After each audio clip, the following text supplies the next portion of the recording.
राजखान्थि दा खालामथों खालामनानै हारिखौ देरसिन खालामनानै थै जिउ बोलि होलांबाय मुंख्लं जालांबाय बिथांमोनखौ दिनै बेयाव फैनानैहाय खुलुमनो मोननानै मान बावनो मोननानै गोजोननाय मोनदों जों बोसोरफ्रोमबो बे सानखौ फालिखायो खुलुमबाय रायजोफोर फिसानखि ब्लग इउट्युब चेनेलाव आरोबाव नोंथांमोन बयखौबो बरायनानै लाग्रोनाय जाबाय स' रायजोफोर मोनसे गोजोनथाव खौरां मैयानि गुवाहाटी हाइकर्टआवहाय जानानै थांनाय सिजन कर्टआवहाय जोंनि बर' हारिनि बयजोंबो मिथिजानाय मुंदांखा फ्रीडम फाइटार रन्जन दैमारि सारखौहाय सिजन कर्टआ दाय गैया होननानै फोसावबाय आसा खालामदों आरोबाव जेसेबांनाखि बाखि मावनांगौ हाबाफारि दंबावो बेबो गासैबो क्लियार जाजोबनाय बायदि नोंथांमोनाबो इसोरनियाव आरज खालामदो जेन' सारा थाबैनो बर' हारिनि थाखाय उदां अख्राङाव फैनाय बायदि स' आङो नुनो मोनदों बिथांमोननि थाखायनो जोंनि बर' हारिनि गेजेरावहाय गोबांथार पलिटिक्स गेलेदों आरो जाय मानसिफ्रा रन्जन दैमारि सारखौ लानानै पलिटिक्स गेलेदों माखासे मानसिफ्रा बिथांखौ मात्र पलिटिक्सनि थाखायल' बिसोरो रायजो राजानि सिगाङावहाय मोखां सुफ्लानानैहाय गावखौनो दुगा दिन्थिबायनायखौ जों नुदों रायजोफोर नाथाय आंनि साननाय रायजोफोर माखासे मानसिफ्रा जुदि रन्जन दैमारि सारखौहाय बख'नो थाखाय हास्थायथारदोंब्ला आरो बिथांखौहाय उदां अख्राङाव फैजानो लुबैदोंमोनब्ला बिथांमोना अपोजिशन पार्टिजों थानानै खामानि मावनो गोनां जानाय नङामोन होननानै आं सानदों रायजोफोर बिथांमोना जुदि सारखौहाय बख'जानो लुबैदोंमोनब्ला बिथांमोना अपोजिशन पार्टिजोंबो नङा रुलिंजोंबो नङा नाथाय जि रन्जन दैमारि सारखौ बख'नो थाखाय जायफ्रा हास्थायदों नांथाब नाजादों बिसोरजों गोरोबनानैसो खामानि मावनांगौमोन दिनैहाय जोङो नुनो मोनदों रायजोफोर मोनसे अनारेबल सुप्रिम कर्टनिफ्राय जि मेसेजखौ होबाय जों बेखौ नुनानै आंबो गोसोआवहाय जोबोद गोजोननाय मोनदों अब्ला फै रायजोफोर नोंथांमोनाबो नाय बे सुप्रिम कर्टनि जि मेसेज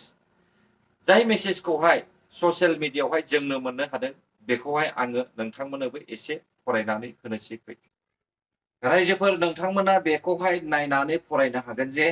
नै आं बेयावहाय लानानै दोनखानाय जादों एक्सेप्ट द criminal appeal pending in the Honorable Supreme Court. Mr. Ranjan Daimari does not have any criminal case. So अब्ला जों क्लियारलि मिथिखाबाय बर'नि सासे फ्रीडम फाइटार जेलाव जोबनानै दोनजानाय रन्जन दैमारि सारा दाय गैया होननानैहाय बेयावहाय फोसावजाबाय अब्ला फै लोगोफोर जोङो सारनि बिनानाव अनजालि दैमारि मेदामजों आरो बड'लेण्ड बुब्लिनि आर रामसियारि सारजोंहाय अडिअ रेकर्ड रायज्लायनायखौहाय एसे खोनासंदोनि फै आरो बिनि उनावहाय आङो आबसुनिनो दैदेनगिरि दिपेन बर' सारनि भिडिअखौबो नोंथांमोननो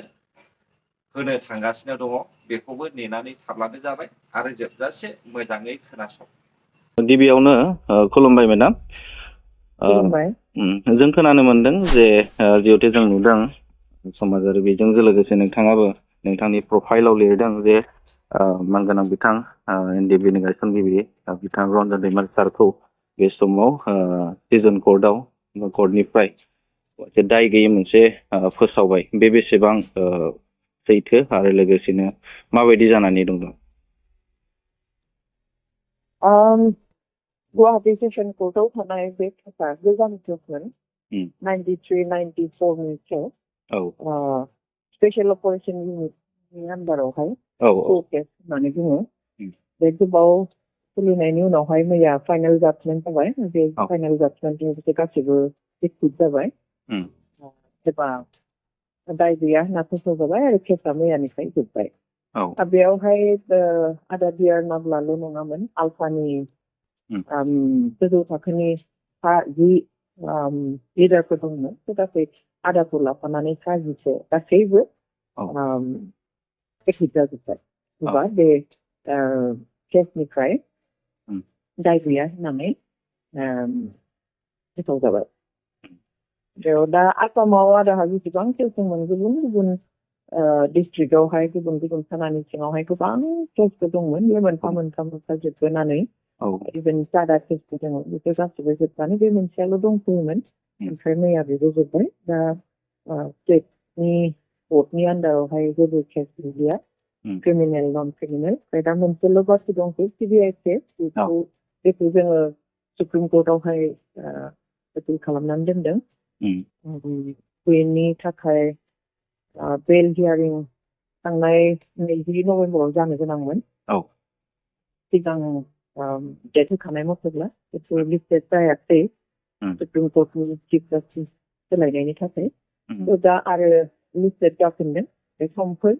सुक्रुबार 29 नभेम्बर खालि आदाखौ लाफानानै गुबुन साबा बिसोरनि बेल हियारिंआ सुप्रिम कर्टआव समफोर जागोन मेडाम मोनथिनो लुबैगोन जिहेते मानगोनां बिथां रन्जन दैमारिजों लोगोसेनो आरोबाव जिहेते दंफाबावोमोन जोंनि रेकर्ड बायदिब्ला 56 जन बेखिनि दं बिथांमोननि केसफोरा माबायदि सोलिदोंमोन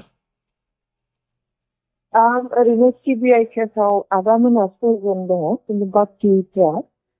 जेसेबां आद्रा दङ गासैबो मिया केसावहाय दङ आं इनफरमेसन मोननाय बादिब्ला मिया केसनि जायफोरा मिया केस दङ बिसोरनि केसखौ दा स्टेट पुलिसनो ट्रेन्सफार खालामसिगोन जाहाथे स्टेटनि सिङावनो बेखौहाय रिजल्भ खालामनो खाबु मोनो गोरलैसिन जायो बेयावहाय दा सेन्ट्रेला बेखौ गनायथि होबाय होननानै आं मिथिदों मैयासो आं खबर मोनदों बेनिफ्राय दा गासिबो जुजा जागासिनो जिखिनि प्रसेस खालामनांगौ आरो बे प्रसेसा कमप्लिट जाबानो बेयो स्टेटआव ट्रेन्सफार जासिगोन आरो स्टेटआव ट्रेन्सफार जायोबा बेनिफ्राय उदां जानाया गोरलै जासिगोन बे मथे थांनाय सेप्तेम्बराव गभर्नमेन्टजोंबो फुललि सावरायनाय जाखादोंमोन आरो थांनाय बे दाननिनो अक्ट'आव जों दिल्लीयाव थांदोंमोन फरामेट एसेम्बलिजों लोगोसे बेयाव डिटेल्स सावरायनाय जादोंमोन दा बेनिनो मैया खौरांखौ हरदों बेखौ बिदि खालामनाय जाबाय आरो गुबुन स्टेटफोराव थानाय केसफोरनि बागैबो लिरनानै बिसोरखौ गुबुन स्टेटनिफ्राय लाबोनो थाखाय बेनि थाखायबो फैगौ डिसेम्बर दानाव बेखौ जानाय जागोन गभर्नमेन्टनि साइडनिफ्राय गुबुन स्टेटजों बेखौबो इनफरमेसन मोनदों ओमफ्राय दा सिबिआइनिया आदाजों लोगोसे गासै 6 जन आरो बिसोरनि बेल हियारिंआ समफोर जागोन आरो जुदि हियारिंआ मोजां जायोब्ला बेल मोनगोन बिथांमोना गोबावखायनो सिङाव फैगोन बेखौबो आसा खालामो आरो दाबो मिजिं खालामो जे समफोरनि हियारिंआ मोजां जागोन जिहेतु बर' रायजो राजाफोरानो बेखौनो लुबैदों जे मानगोनां बिथां रन्जन दैमारिनि जे गनाय बा उदां अख्रां फारसे फैनायनि जे लामा बेखौ बयबो लुबैदों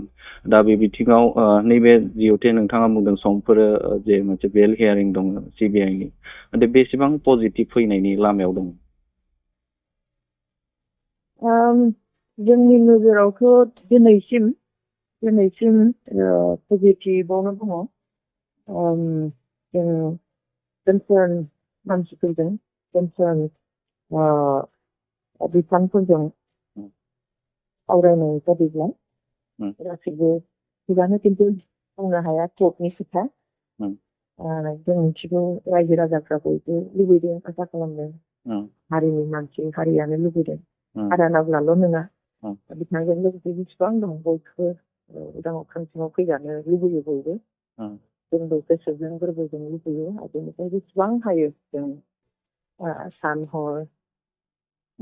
जेसेबां माने जाय कनसार्न अथरिटिफोरजों सावरायनांगौ बा जिखिनि मावनांगौ बेखिनिखौ जोङो खालामबाय थादों आसा खालामो बिथांमोननि कअपारेसनाव गासैबो थिग थाक जागोन होननानै बे समाव नोंथाङा जिहेतु बर' रायजो राजाफोरानो बे समाव मोनसे गोनो गोथो थासारियाव दङ थामहिनबा बे समाव गोबाङानो जे नैबे बिथिंखौ लानानै मोनसे सोंलु जाखांबाय थादों जे थारैनो गमारगोना गमारा बे मोनसे सोंथि जाबाय थादों नैबे समाव बर' रायजो राजाफोरखौ नोंथाङा बे समाव माबाफोर फोरमायगोन नामा? गमारगोन ना गमारा बेखौथ' नों आंहा बुंनो हानाय बाथ्रा नङा। नंगौ। खिन्थु गहोनो थाखाय जेसेबां मावनांगौ, जि लामाजों थांनांगौ, माबेयाव सोरजों सावरायनांगौ, माबादि राहा लानांगौ, बेखिनिखौ जेबो नागारनाय जायाखै, खालामजोबनाय जादों। जाखि गोजौ गाहाय जेरावखि जि खालामनांगौ गासैखौबो नाजानाय जादों, मावनाय जादों। बिनि उनाव गनाय गैयिया बे जोबथा कर्टआवसो थागोन। बेनिफ्राय जों रावखौबो आसा होनो हाथारा जे गमारथारगोन खनसे बा गवा होननानैबो जों बुंनो हाया। खारन जोंनिफ्राय जेसेबां नाजानांगौ, जेसेबां मावनांगौ, जों सानहर थाद'आलासिनो माने सोरबा असुबिदा मोनब्लाबो, सोरबा गाज्रि मोनब्लाबो, जों गावबो असुबिदा मोनो, थेवब्लाबो जों लाजिनाय असुबिदाफोरखौ दोननानै जों सान हर मानसिखौ कन्टेक्ट खालामदों, आपडेट होदों, सावरायदों। माने बिथांमोना जि इन्सट्राक्सन होदों जों बेखौ मावदों, जेराव थांनो होदों थांदों, जोंनिफ्रायबो जोङो बहा मा मिन्थिहोनांगौ मिन्थिहोदों। बेखिनिखौ माने जेबो लेट दोनाखै जोंनि साइडनिफ्राय। बेनिफ्राय रायजो राजा बादि जोंबो दा आथासि खालामनानै दङ, जोबोद मोजां मोनो। आरो रायजो राजाया जेब्लाबो आरज गाबगासिनो दङ, गोसोजों हास्थायगासिनो दङ। बेवहाय सानो जे इसोराबो बिथांमोनखौ थाबैनो मोजां अबस्थानि सिङाव लाबोगोन। जानाय केस बियो आलादा मोनसे केसमोन। बेयाव दिनै बिथांमोनखौ माने दाय गैयै होननानै फोसावबाय आरो बियो मोनसे सिगनिफिकेन्ट जाजमेन्ट, बेयो मोनसे हिस्ट्रिक जाजमेन्ट। दा बेखायनो गुबुन गुबुन केसफोराबो बेबायदिनो रेहाय बा बे केसखौ फोजोबनायनि थाखाय बेबस्था लानांगौ। आरो मैयानि जि लेन्डमार्क मोनसे जाजमेन्ट, बियो जोंनि फैबाय थानाय समाव सुप्रिम कर्टआव जानो गोनां केसआव जथेस्थ पजिटिभ मोनसे माने रिमार्क बा पजिटिभ मोनसे नट लाबोगोन होननानै जोंहा आसा दङ। एनडिबिनि आफादगिरि डिआर नाब्ला, रन्जन दैमारि बिथांजों लोगोसे आलफानि जायफोर दैदेनगिरि दंमोन, अबिन राजख'वा, अनुप सेतिया, शशधर चौधुरी आरो गोबां बिथांमोननि जि गुबुन मोनसे केस, बियो स्पेशल सेसन कर्टआव माने हियारिं जाबाय थादोंमोन। आरो बे हियारिं जाबाय थानाय जि केस, बिखौ स्पेशल सेसन कर्टआ मैया गासैखौबो दखमुक्त माने दाय गैयै होननानै फोसावबाय। सिबिआइ कर्टनि बा सिबिआइ आदालतनि जे सिबिआइ केस, बेयो दाबो रन्जन दैमारि आरो गुबुन सा 6 बिथांमोननिया दाबो सोलिगासिनो दङ। आरो बेखौ सुप्रिम कर्टआव पिटिसना बा हियारिंनि थाखाय जों नेनानै दङ। दाख्लै जानांगौमोन, खिन्थु गोदान माने चिफ जास्टिस अफ माने इन्डिया सुप्रिम कर्टनि चिफ जास्टिसआ सोलायनायनि थाखाय बे डेटआ एसे दा माने दोरोददों, गोदान डेट फैगोन। खिन्थु मैया जि रेहायनि जि रायदान होबाय बा दखमुक्त माने खालामबाय, बे केसा आलादा केसमोन। जिहेतु गोबां माने केसाव दैदेनगिरिफोरखौ आइनि भाबै जगरिया खालामनानै दोनदोंमोन बा दैदेनगिरिनि एगेन्स्टआव गोबां केस होनानै दोनदोंमोन। मालाबा जों टाटा केस नुदों, मालाबा सिबिआइ, मालाबा एनआइए, मालाबा गुबुन गुबुन अपारेशन इउनिटनि गोबां केसफोर दङ। आरो बे मैयानि जि दखमुक्त जानाय केस, बियो आलादा मोनसे केसमोन। बेयाव दिनै बिथांमोनखौ माने दाय गैयै होननानै फोसावबाय। आरो बियो मोनसे सिगनिफिकेन्ट जाजमेन्ट, बेयो मोनसे हिस्ट्रिक जाजमेन्ट। आरो बेखायनो जोङो supreme court of India, Bharat सरकार आरो जायफोरो आइनि भाबै बे केसखौ डिल खालामदों, जोङो खावलायगोन जे जिहेतु मैया दाय गैयै होननानै फोसावबाय, भार्डिक्ट होबाय, दा बेखायनो गुबुन गुबुन केसफोराबो बेबायदिनो रेहाय बा बे केसखौ फोजोबनायनि थाखाय बेबस्था लानांगौ। आरो मैयानि जि लेन्डमार्क मोनसे जाजमेन्ट, बियो जोंनि फैबाय थानाय समाव सुप्रिम कर्टआव जानो गोनां केसआव जथेस्थ पजिटिभ मोनसे माने रिमार्क बा पजिटिभ मोनसे नट लाबोगोन होननानै जोंहा आसा दङ। आं बेखायनो खावलायबाय जे फैबाय थानाय समाव जोङो बयबो इउनाइटेडलि थानानै जोंनि जेलाव थानाय दैदेनगिरिफोरखौ बा बिथांमोननि केसखौ फोजोबनायनि बेलायाव जों खामानि मावनांगोन। गोजोन्थों। जानाय केस, बियो आलादा मोनसे केसमोन। बेयाव दिनै बिथांमोनखौ माने दाय गैयै होननानै फोसावबाय आरो बियो मोनसे सिगनिफिकेन्ट जाजमेन्ट बेयो मोनसे हिस्ट्रिक जाजमेन्ट दा बेखायनो गुबुन गुबुन केसफोराबो बेबायदिनो रेहाय बा बे केसखौ फोजोबनायनि थाखाय बेबस्था लानांगौ आरो मैयानि जि लेन्डमार्क मोनसे जाजमेन्ट बियो